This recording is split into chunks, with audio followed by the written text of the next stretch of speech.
And right now we're going to be talking to Dr. Karen Phillip, our clinical, or sorry, I should say counselling, hypnotherapist and psychotherapist. How are you? You're excited by the cricket, aren't you? I am. I've been watching it. I love it.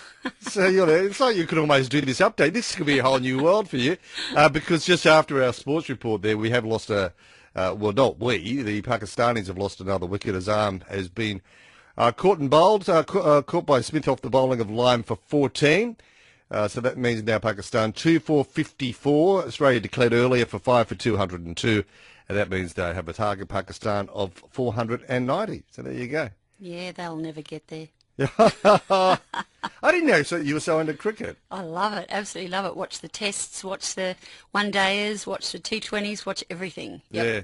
I was saying this during the news. I don't so much watch the one-dayers anymore, but yeah, the rest of it's great. They're good. You get a result in a day and oh no. Yeah, but the 2020 you get a result in 3 hours or something. Very true, but that's just a hit and bash game. It is a bit. The tests are good because you get the room for individual performance. Yes, you do, and I love watching the tactics and how they go about setting the fields. Yeah, I do not understand it, but I love watching it. There we go. Now, you're here, Dr. Karen Phillip, ready to take your calls. If you want to have a chat with Karen, get on the phone on 131-873. Now, tonight we're going to talk about, in part, giving up smoking.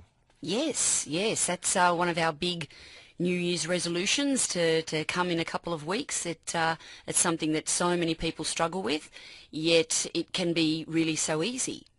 Is that where you use the hypnotherapy part of what you do?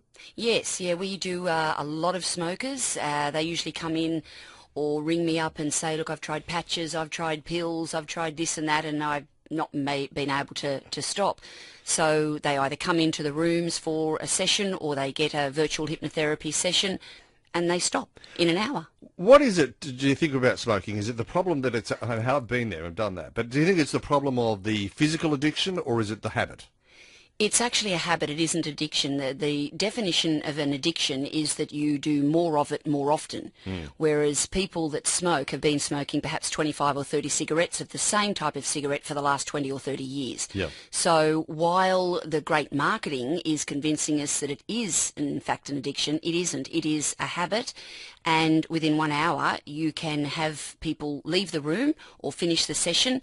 No withdrawals, no picking up a cigarette again, not even wanting a cigarette again. Now, I've spoken to another hypnotherapist some time ago who wasn't clinical, I have to say, but was using a technique of associating something very negative with the act of smoking. Is that the way you would do it? How would you sort of... No, I go about it a little differently with my training. What I do is I talk to people in the room, and I do it also on video if they purchase a session via the virtual hypnotherapy site, and I re-empower the person and I give them back the power and show them how they can get back the power over the cigarette. Most smokers believe that it's the cigarette that has the power and is controlling them. They have no control over that cigarette. So I reverse that using what we call NLP, which is a neuro-linguistic programming language, and we give the person back the power. And often, almost by the time that they've finished the one-on-one session, they're almost a non-smoker. But what we do is we seal the deal, obviously, throughout the hypnotherapy, and then I also provide them with a sleep audio that really embeds all the suggestions for the next week or two as they sleep during the night. So it really is a three-pronged effect, if you like. That's interesting, isn't it? Yeah, because I always thought of it as a habit, and I know when I gave up, once you get over the physical thing, it was more that you used to smoke at certain times. That's right, exactly right. Classic would be after a meal if you're having a wine. Yes, after a meal, with a drink, first thing in the morning, with a cup of coffee. That's right. That's quite normal. And I vividly remember it because now I think how bizarre it was that you would go somewhere and you'd go, okay, that's going to be you'd have a look at your packet and go, well, that's a 5-cigarette trip. I've only got 2. I better go and buy some. That's a bit sad, really, isn't it? But that's what smokers do. It is. It is, unfortunately. And most of them, after a number of years, get annoyed with themselves. And they really want to stop. They just don't really know how to stop. And unfortunately, with the patches and the pills, it's putting more chemicals into the body. And that's the last thing we need. So by using a hypnotherapy session, it is so natural and it's so instant. That's the thing. But with the session that I do, which is, I guess, why it's so successful, is we replace breathing techniques. So what I do is I replace their habit of putting cigarette smoke into their lungs with fresh air. So we actually keep the habit going for a while, and then the person instinctively themselves just allays that over a few weeks. Okay, 131873. If you'd like a hand in giving up smoking, you can call Dr. Karen Phillip right now. And do you find they ever have to come back? I've had 2 people in the last 10 years that have contacted me. Right. No one has actually needed to come back. I've been able to speak to them over the phone and just reiterate some of the work that we did within the session, and they're good to go. And I just say, give me a call in a week or so, let me know. And they've both rung back and just said, it's worked, it's fine. Yeah. And I usually get them to go back to the evening sleep session as well, just to continue to re-embed. And they're fine. What about this concept of the addictive personality?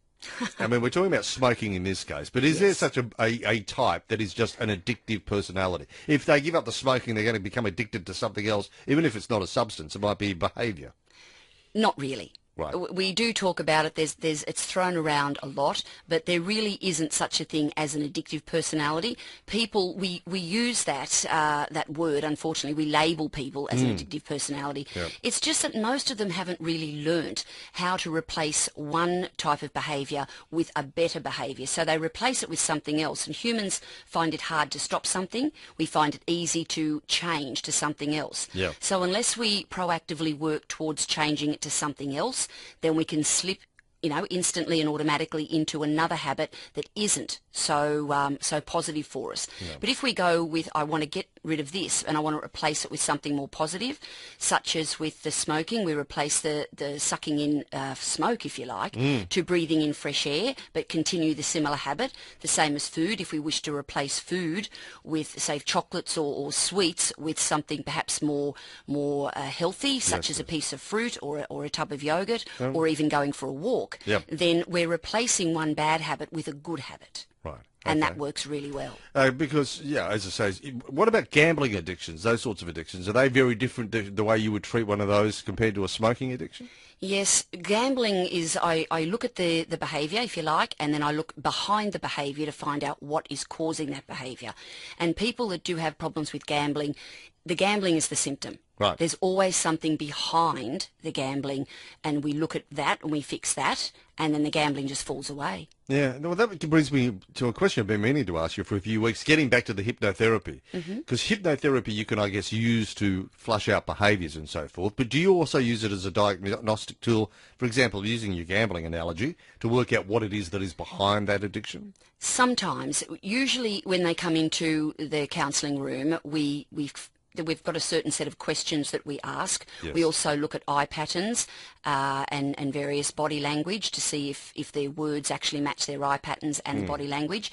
And if they don't, then you start to question in a different way.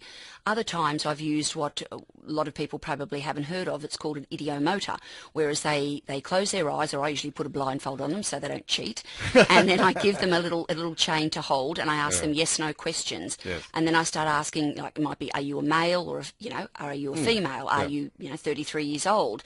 Do you have a wife? That sort of thing. And then I'll ask other questions, and the person doesn't know where the little pendulum is swinging. So it's like a lie detector. Really? And oh yeah, it's great.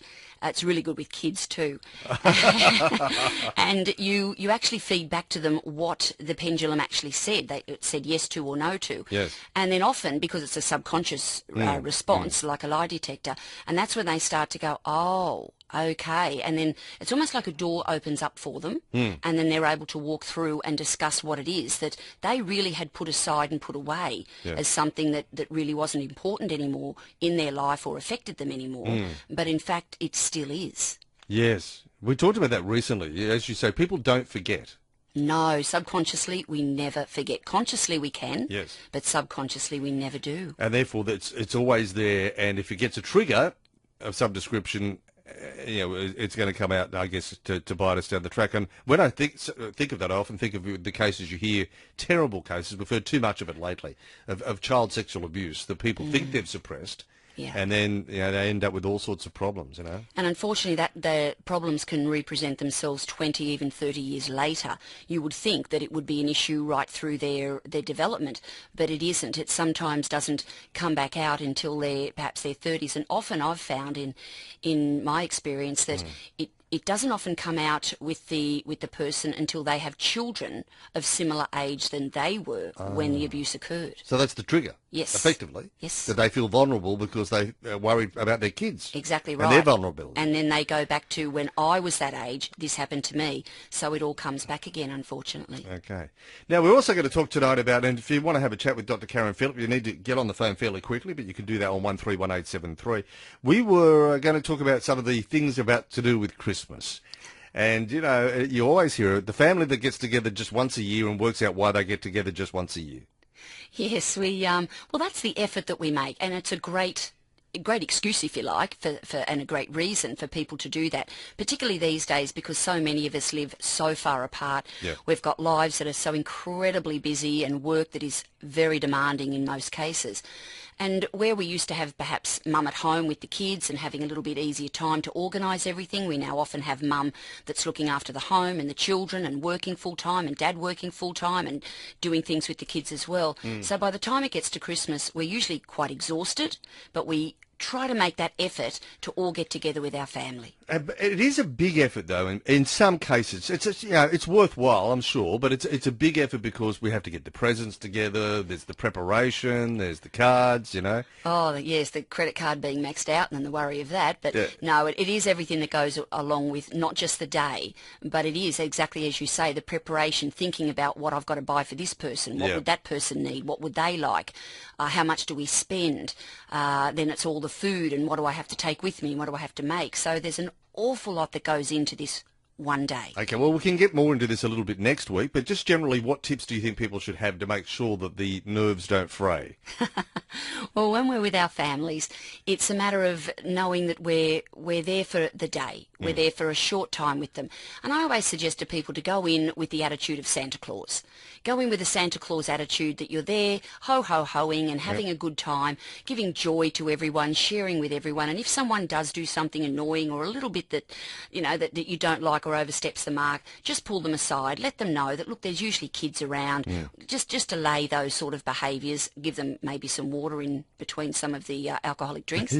And just keep a smile on your face, knowing that you may not even come across them again for 12 months, except wishing them a happy birthday and letting the day go. There we go. 131873. Hello, Atik. Hello. Yes, what's your question for Dr. Karen Phillip? Okay, I smoke a packet a day, Right, yes. and I really need help. Okay. Give up smoke. Good. I love to hear people wanting to give up cigarettes. And a packet a day is not unusual. It is, so how many cigarettes are in that packet? 26. 26. Okay. Well, let's just say just very quickly, and this is what I do in the session, in the virtual hypnotherapy session, and I'll say it to you. Research tells us we take around 2 minutes to have a cigarette. So that means you are a smoker for approximately 50 minutes a day, which also equates, therefore, to you already being a non-smoker, 23 hours and 10 minutes. So all you need to do is, Atik, is to remove 50 minutes a day, because you're already a non-smoker for 23 hours and 10 minutes. So what I'm going to... Yeah, and you know what? It really is quite easy to do. I'm giving a code word tonight, which is stop. So if you want to go to the Dr. Karen Phillip site, so it's DR for drkarenphillip.com. There's a link there, a button to say click now. You put in the code word stop. You get a discount on the session. You will get a video session. You'll get a hypnotherapy session, and you will also get a sleep hypno audio, and that will be your full session. And if you choose to do that at, say, 10 o'clock in the morning, by 11 o'clock, you will be a non-smoker. Wow, I would love to. You can. Well, you give it a crack, Atik. I tell you what, it'd be great if you did, and give us a call back next week. Definitely, I will do that. I love your show. I think it's just amazing. And, I was just sharing that, it just picked up in my mind, smoke. I really want to, I've tried many times. Like, I tried, I think 6 months ago, I stopped for a month or so. Well done. And it's just, I just crushed my cigarettes. I said, I'm not going to smoke. And I just chucked it. And then, you kind of have an environment which everyone else smokes. That's right. And they started offering you, and you picked one. And then that's it. Yeah. But what we do is in the session, we actually give you a new habit. Rather than just having to stop something and then getting tempted, if you like, we generate a new habit for you, so that you just don't even, you're just not interested. It's as simple as that. You're just no longer interested. Okay. We'll leave it there, Atik, and we'll Thanks, leave it there, Atik. Dr. Karen Phillip. That code word again? Stop. And that's at drkarenphillip.com. We'll talk next week.